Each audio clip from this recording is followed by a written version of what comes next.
Hello, this is Keith All, and today I'm going to continue on with my series about how pivot tables work in Excel 2016. And we're going to continue with the pivot table areas, and today we'll be talking about the columns area. Remember that when you want to create a pivot table, you have to put your field names or your column field names into certain areas in order to generate your pivot table.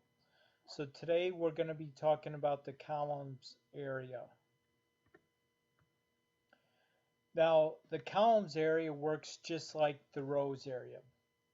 So it displays the unique values of a field in a pivot table. And the only difference is that it displays the values across the top row of the pivot table. So let's see an example of this. So what is the difference between the rows and columns area?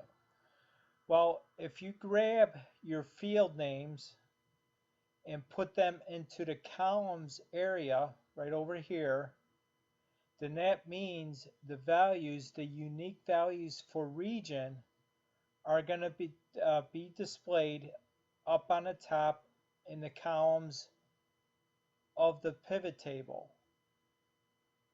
Okay, now if you grab your field names and place them instead into the rows area, again, in this case, they'll generate the unique values for region, and then they'll place them into the rows area, which is right over here. Now, as you can see, both the calculations are the same for both. The only difference is the way it's being displayed and formatted. And that's just a personal preference on your end to do that. So here on this screen, we have the region field in the rows area and the quarter column in the columns area. And the values area is calculating the sum of the revenue. So how does this all work when you have multiple fields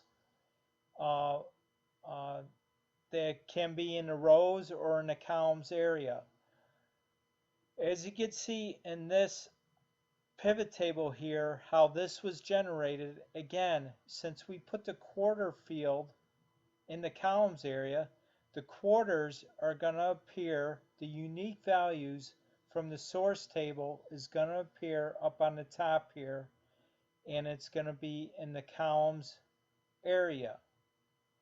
And in this case, we wanted the region field to be displayed in the rows area, which is right here. It grabs the unique regions within the source table and places them in the rows area.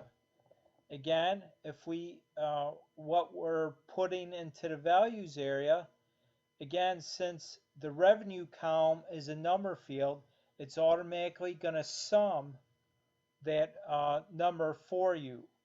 And as you can see, each and every single one of these are tallied up by region and by quarter. Okay, and then of course on the bottom it gives you a grand total for this column and so on. And over here it's going to give you a grand total for all these values in this particular row. And it gives you an overall value, overall grand total for all these numbers.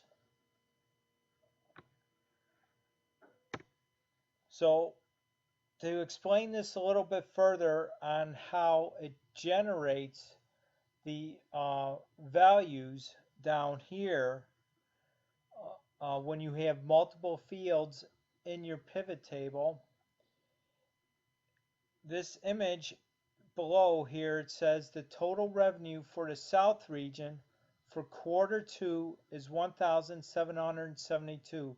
As you can see, it's the quarter 2 and it's the South region. So how does it calculate that from the source table?